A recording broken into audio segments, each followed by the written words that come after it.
What on earth is Dan Ashworth trying to do here? Like, yes, welcome back to Newcastle Fans TV. Utterly bizarre. Utterly bizarre. He's decided to take Newcastle United.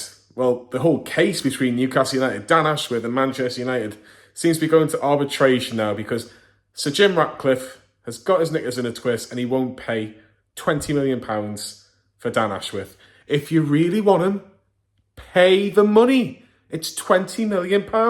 It's as simple as that. You have something that we want to keep, or we did want to keep not too long ago. If you want it, you pay the price that we want. It's as simple as that. And that could be Man United, West Ham United, Peterborough United. It does not matter. Okay? We have a price. Either come very, very close to it or put the money on the table. If he's your man and you really want him, pay the money. To hear that they wanted to only pay £2 million for Dan Ashworth, who do Manchester United think they are?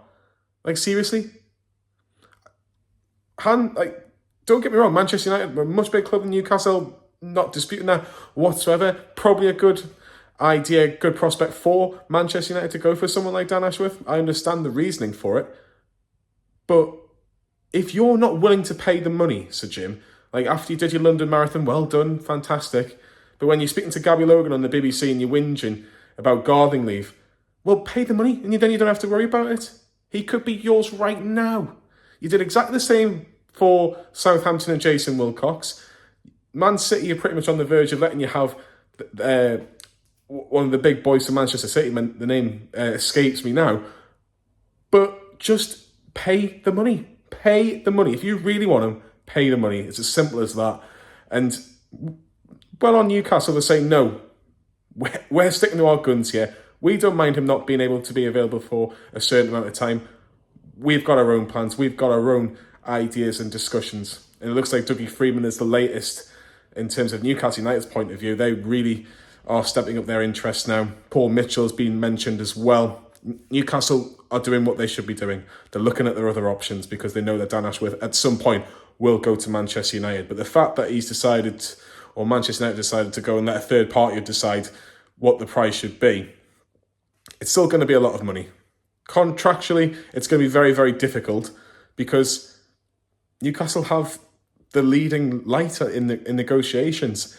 They'll have it in their contract that if a club comes in for Dan Ashworth, that there has to be a certain amount paid or he's on gardening leave.